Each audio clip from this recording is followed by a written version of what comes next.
Assalamualaikum warahmatullahi wabarakatuh. Sejarah Kiai Haji Muhammad Tahir Imam Lapeo berikut ini diambil dari situs imamlapeo.id.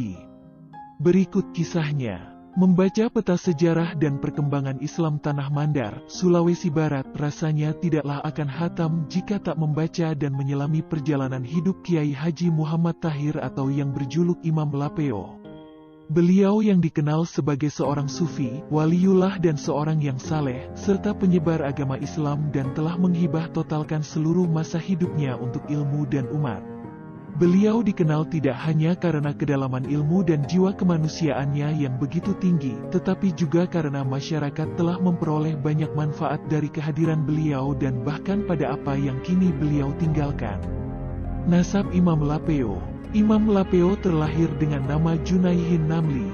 Namun atas saran Habib Syekh Al-Alamah Al-Habib Alwi bin Abdullah bin Sahal Jamalulail, nama Junaihin Namli tersebut diubah menjadi Muhammad Tahir. Beliau lahir di Pambusuang tahun 1839, namun ada pula sejumlah sumber yang menyatakan beliau lahir tahun 1838 dari pasangan Muhammad Kani Caci dan Ikaji Siti Rajia. Ayahnya dikenal sebagai seorang penghafal Al-Quran yang bekerja sebagai petani dan nelayan.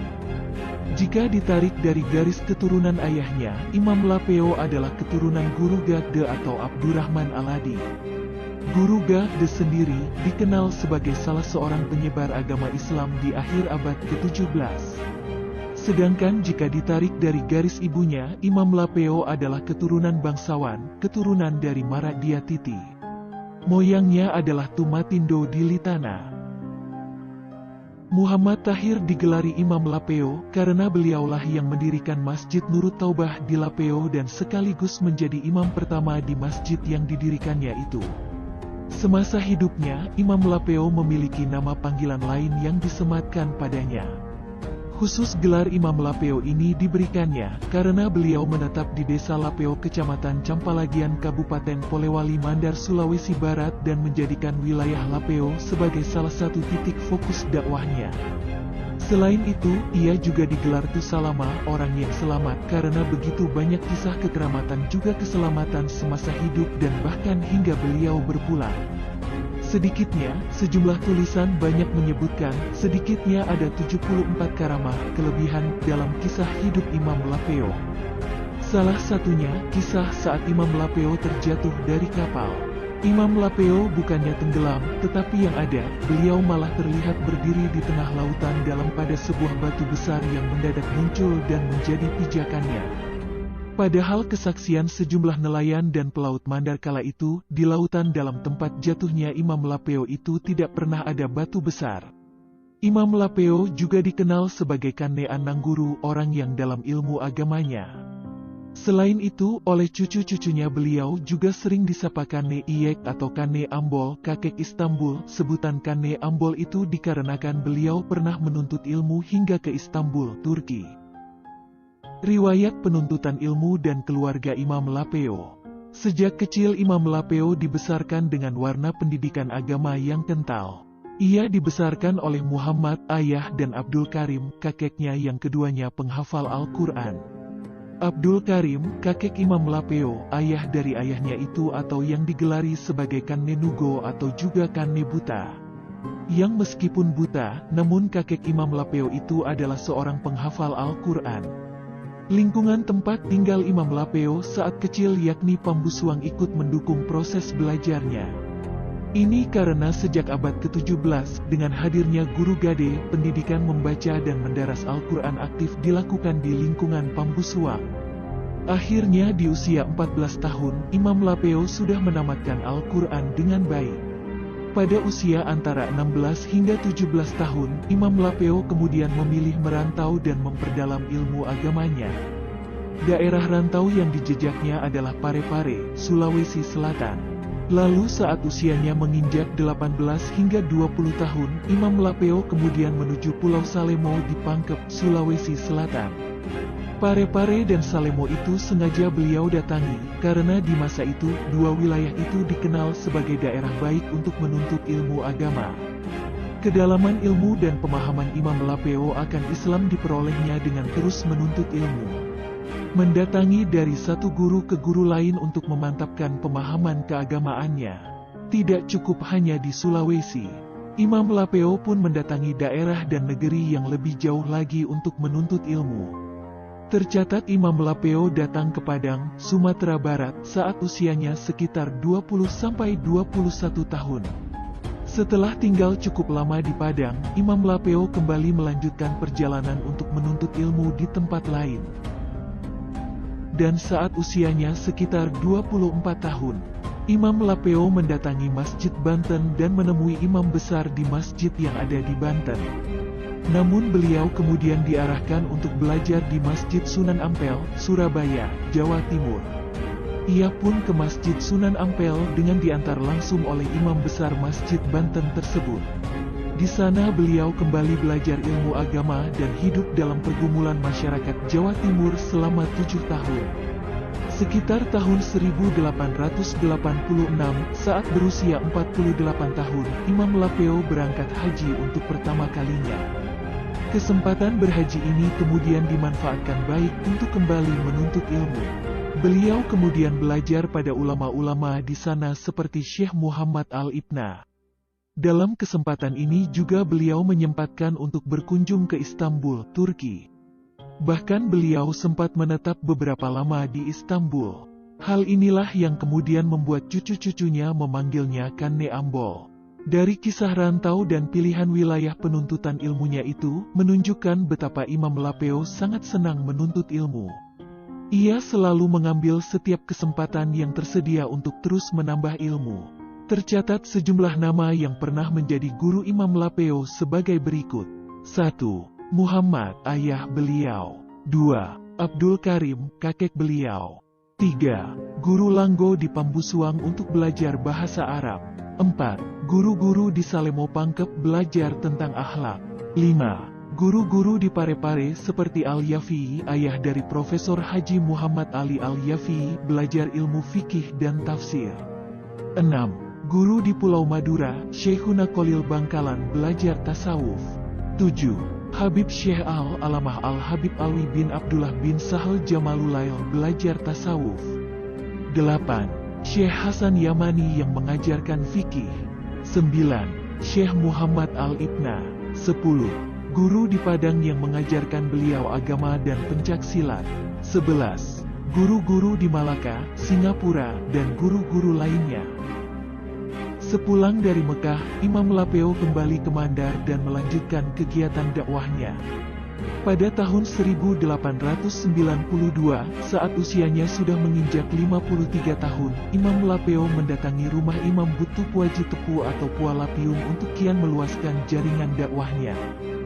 Dan oleh Habib Syekh Al-Alamah Al-Habib Alwi bin Abdullah bin Sahal Jamalulail, Imam Lapeo kemudian disarankan untuk menikahi Nagayah binti Abu Bakar, keponakan Pualapium yang saat itu berusia 15 tahun.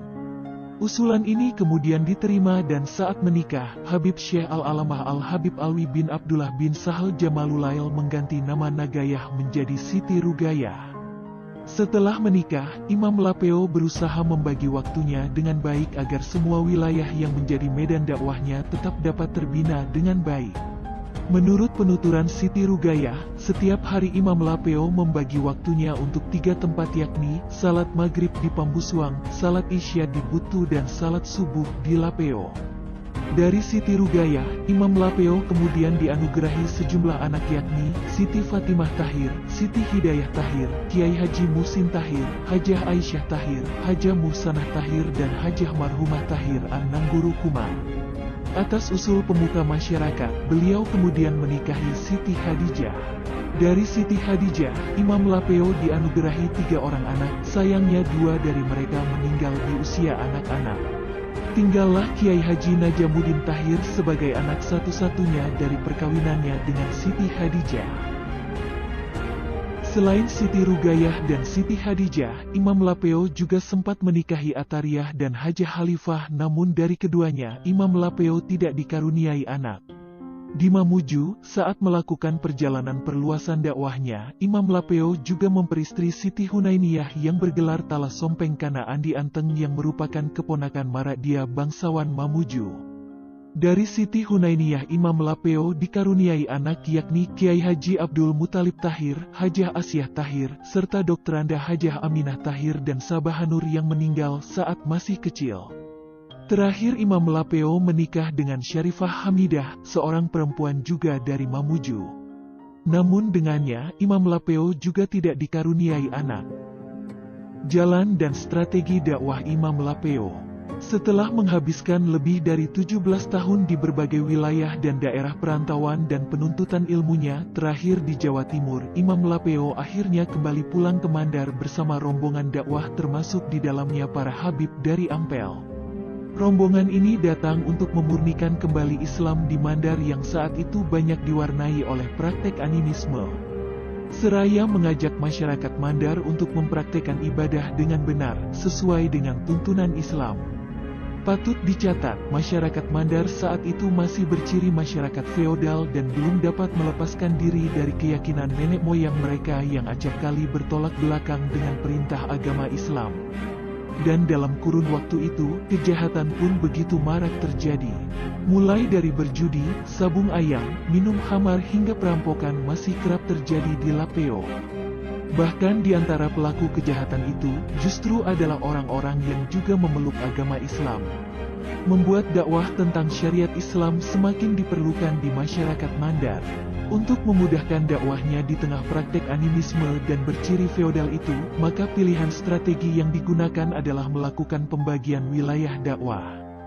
Khusus Imam Lapeo ditugasi untuk memfokuskan dakwahnya di wilayah Laliko, Butu dan Lapeo. Selama berdakwah, Imam Lapeo tidak hanya mengajak orang beribadah saja, tetapi beliau pun ikut turun langsung ke masyarakat membantu mereka yang memiliki hajat. Membantu masyarakat dari kesulitan, dan bahkan ikut memberikan dukungan moral kepada para pejuang. Dalam berdakwah, Imam Lapeo juga tidak serta dan dengan terang-terangan melarang masyarakat melakukan praktek animisme. Beliau mencoba membuat sejumlah kebiasaan sosial budaya masyarakat Mandar yang awalnya dimaksudkan untuk menyembah dewa atau makhluk gaib lainnya menjadi sekedar sebagai kegiatan kesenian yang dimaksudkan sebagai hiburan. Ini membuat dakwah Imam Lapeo lebih mampu diterima dengan baik oleh masyarakat Mandar. Contohnya adalah kebiasaan menunggangi kuda menari, Sayang Patudu, yang awalnya dikhususkan bagi orang-orang tertentu seperti prajurit atau pahlawan perang dan keluarga kerajaan. Namun oleh Imam Lapeo, Sayang Patudu kemudian dihadirkan sebagai pelecut semangat anak-anak untuk belajar Al-Quran. Dan bagi anak-anak yang berhasil tamat atau khatam mengaji Al-Quran, mereka diberi keistimewaan untuk diarak keliling kampung dengan menunggangi Sayang Patudu. Hal itu menunjukkan betapa Imam Lapeo sangat cerdas membaca kebiasaan serta tipologi sosial budaya dan situasi masyarakat Mandar, yang juga sekaligus bisa melapangkan jalan dakwahnya. Kegiatan dakwah Imam Lapeo tidak sebatas di Lapeo dan sekitarnya saja. Ia pun merambah hingga ke utara tanah Mandar, salah satunya di Mamuju dan Tapalang. Aktivitas beliau mengajarkan Islam di masyarakat itu, membuat Maradia Tapalang menerima dan mengangkatnya sebagai Maradia Syara Tapalang atau Kadi Tapalang. Membuat Imam Lapeo menjalani dua peran sekaligus, yakni menjadi imam di Lapeo dan menjadi kadi di Tapalang dalam waktu yang bersamaan. Selama berdakwah, Imam Lapeo selalu berusaha membantu masyarakat yang ditimpa kesusahan. Beliau beberapa kali berhutang demi memberi makan orang lain yang kelaparan. Pernah suatu ketika, pada musim paceklik tiba, hampir seluruh masyarakat Lapeo kesulitan memperoleh makanan. Mendapati kenyataan masyarakat yang tengah dililit kesulitan itu, Imam Lapeo kemudian membeli beras dengan cara meminjam kepada salah seorang pedagang beras yang datang di Lapeo untuk dibagikan kepada masyarakat. Tidak lama berselang, pedagang itu datang menagihnya, lalu Imam Lapeo membayarnya dengan logam emas miliknya sendiri. Banyak kisah lain yang menunjukkan kemurahan hati Imam Lapeo. Seringkali ia menolong membayarkan hutang seseorang yang kemudian orang tersebut menjadi pengikutnya. Imam Lapeo juga terkenal berpendirian teguh. Sikap itu terlihat pada sebuah peristiwa saat tentara Jepang menduduki Mandar. Saat itu semua warga dilarang menyalakan lentera di malam hari karena akan terlihat oleh tentara Belanda. Namun Imam Lapeo menolak melaksanakannya karena ia membutuhkan lentera untuk salat maghrib dan isya, serta untuk memberikan pelajaran agama di malam hari. Akhirnya datanglah utusan Jepang untuk menegur sikap Imam Lapeo. Namun karena kemampuan diplomasi yang baik yang dimiliki Imam Lapeo, utusan Jepang ini akhirnya memberi kelonggaran pada Imam Lapeo dan bahkan ikut mendukung pembangunan menara Masjid Lapeo. Selama hidupnya, kecintaan Imam Lapeo pada Islam tercermin dari senangnya membangun masjid. Dalam pembangunannya, ia selalu mengikut sertakan masyarakat setempat. Hal inilah juga yang ikut membantu kedekatannya dengan masyarakat tepat di mana Imam Lapeo berdakwah. Tidak ada catatan valid tentang jumlah masjid yang dibangun oleh Imam Lapeo, namun dari berbagai informasi yang terhimpun, sedikitnya ada sekitar 17 masjid yang dibangun oleh Imam Lapeo di Mamuju. Jumlah itu belum termasuk sejumlah masjid lain yang ia bangun di berbagai kota seperti Parepare, Sidrap, Luwu, Enrekang, Bone dan lain-lain. Kekuatan karakter dan teladan yang baik Imam Lapeo hingga kini masih melekat kuat dalam memori kolektif masyarakat Mandar bahkan Sulawesi pada umumnya. Orang mengambil banyak manfaat darinya, baik dalam hal ilmu, nasihat, hingga doa-doa baik darinya. Ini terus terjadi hingga Imam Lapeo wafat.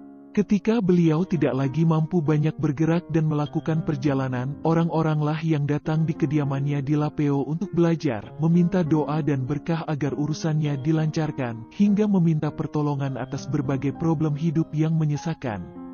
Hal ini kemudian menjadi tradisi, dan hingga kini di kediaman beliau masih terus didatangi oleh masyarakat, bahkan hingga Imam Lapeo sudah tiada. Kisah karamah Imam Lapeo. Pada masyarakat Mandar, bukan hanya kekuatan karakter dan keteladanan serta kecerdasan Imam Lapeo yang melekat dalam ingatan mereka. Namun berbagai kisah yang menunjukkan kekeramatan dan kewaliannya juga tak luput menjadi fakta-fakta yang tercatat sebagai ingatan bersama yang diyakini banyak orang dan ikut menyertai perjalanan hidup Imam Lapeo. Beberapa kisah kekeramatan dan kewaliannya itu antara lain: 1. Suatu ketika Imam Lapeo berada dalam sebuah perjalanan pelayaran laut, Imam Lapeo terjatuh ke laut yang dalam pada malam hari. Namun karena perahu yang ia tumpangi melaju agak kencang, ia tidak bisa segera ditolong. Tapi ternyata saat perahu tersebut memutar dan kembali menuju ke titik koordinat di mana Imam Lapeo terjatuh dan tenggelam itu, Imam Lapeo justru di tempat itu tengah berdiri tegak dan tampak sedang memijak di atas sebuah batu besar yang ada di tengah laut. Padahal menurut para awak kapal dan sejumlah nelayan, sebelumnya tidak pernah ada batu besar di sekitar tempat tersebut. 2. Kekeramatan lain Imam Lapeo juga pernah ditunjukkan saat beliau menangkap ikan tanpa kail. Suatu hari Imam Lapeo berlayar menuju Mamuju dan kehabisan bekal di tengah jalan. Sayangnya saat itu tidak tersedia tali pancing untuk dipakai memancing. Imam Lapeo lantas memanfaatkan sembarang tali yang ada di atas kapal yang ditumpanginya itu untuk memancing. Ia pun membuang tali tersebut ke laut untuk memancing. Tidak lama berselang, Imam Lapeo kemudian berhasil menangkap seekor ikan besar sehingga bisa disantap oleh Imam Lapeo dan seluruh penumpang yang ada di atas kapal tersebut. 3. Saat Imam Lapeo berangkat haji untuk pertama kalinya, rombongan beliau dihadang oleh sejumlah orang. Orang-orang ini adalah mereka yang ingin menguasai Mekah. Saat itu keselamatan seluruh rombongan terancam. Para penjaga yang ada telah terbunuh. Akhirnya majulah Imam Lapeo berbekal sebuah tombak. Ia melawan senapan. Namun ternyata peluru tidak mampu melukai Imam Lapeo. Hanya pakaiannya saja yang terkena peluru. Ia berhasil mengalahkan para penghadang ini.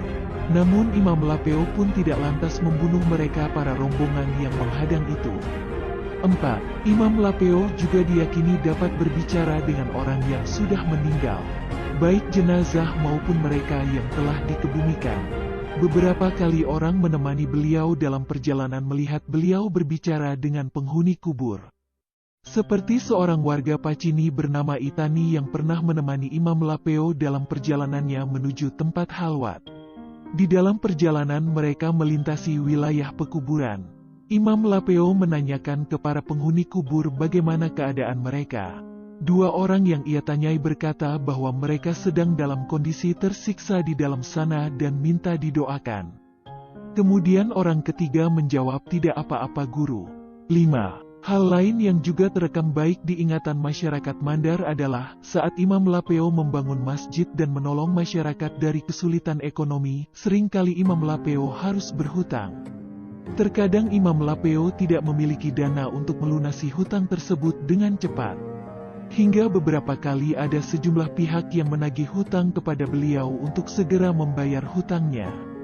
Salah satunya adalah Haji Hasan yang berasal dari Majene. Imam Lapeo berhutang padanya untuk bahan bangunan yang Imam Lapeo pakai memperluas Masjid Nurut Taubah yang ada di Lapeo. Hingga tiba waktu yang disepakati, Imam Lapeo masih belum memiliki uang. Namun beliau tetap mengajak putranya, Muhsin Tahir, untuk berangkat bersama menuju Majene dan menemui Haji Hasan untuk meminta perpanjangan waktu. Di perjalanan, mereka singgah di setiap masjid yang dilewati untuk salat sunnah. Saat mampir di masjid di Lingboro dan Lembang-Lembang mereka singgah cukup lama. Dalam perjalanan antara Lembang-Lembang dan Tinambung, tiba-tiba mereka ditahan oleh seorang asing. Orang itu memberikan bungkusan untuk melunasi hutangnya kepada Haji Hasan. 6. Kisah kewalian lainnya adalah, beliau yang dikabarkan salat Jumat berjamaah di 3 tempat yang berbeda dalam waktu yang bersamaan. Kisah ini diketahui saat terjadi pertengkaran 3 orang yang berasal dari tempat yang berbeda yakni dari Tapalang, Bambang Loka, dan Mamuju yang melihat beliau salat Jumat berjamaah di ketiga tempat tersebut di hari yang sama. Dan masih banyak lagi kekeramatan yang menunjukkan kewalian Imam Lapeo yang terus diceritakan oleh masyarakat Mandar dan Sulawesi pada umumnya. Ada yang bisa dipahami dengan nalar namun ada juga yang tidak. Ini membuat masyarakat meyakini Imam Lapeo selain sebagai seorang sufi yang soleh juga adalah waliullah. Wafatnya Imam Lapeo. Imam Lapeo meninggal di usianya yang ke-114 pada hari Selasa tanggal 17 Juni tahun 1952, bertepatan dengan 24 Ramadan 1371 Hijriah, dalam keadaan tenang dan dengan wajah tersenyum dan berseri-seri. Dari berbagai penuturan, malam sebelum keesokan harinya Imam Lapeo meninggal, suasana begitu damai dan tenang tanpa kesiur angin. Di Lapeo, malam itu segala benda, alam dan pepohonan rebah dan bersujud, seberkas cahaya menerobos di kegelapan. Dan keesokan harinya Imam Lapeo pun menghembuskan nafas terakhirnya. Sebelum meninggal, Imam Lapeo memang sudah tidak lagi aktif bepergian untuk berdakwah karena kondisi fisiknya tidak lagi memungkinkan. Orang-oranglah yang mulai berdatangan untuk meminta nasihat dan doa serta berbagai urusan di rumah Imam Lapeo yang kemudian rumah itu dinamai sebagai Boyang Kayang, rumah besar, dan berada tepat di depan Masjid Nurut Taubah Kiai Haji Muhammad Tahir Imam Lapeo. Imam Lapeo meninggal di masa pergolakan politik dan perjuangan mempertahankan kemerdekaan masih berlangsung. Ini membuat banyak pihak merasa kehilangan. Karena seringkali mereka datang meminta doa dan mengambil kebijaksanaan dalam menghadapi kondisi yang tidak stabil dan aman kala itu. Saat beliau meninggal, banyak pihak yang mengantarnya ke tempat peristirahatan terakhirnya. Salah satunya adalah pemimpin perjuangan mempertahankan merah putih di tanah Mandar, Andi Depu yang bergelar Ibu Agung.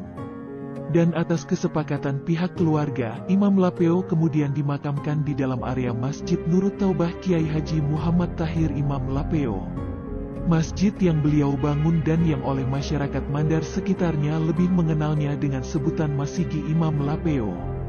Beliau dimakamkan pada hari Rabu keesokan harinya.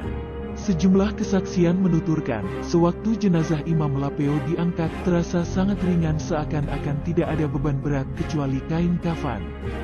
Dan bahkan ketika berada di liang lahat, petugas pemakaman yang menyaksikan jasad di dalam kain kafan itu terdengar di telinga mereka suara batuk.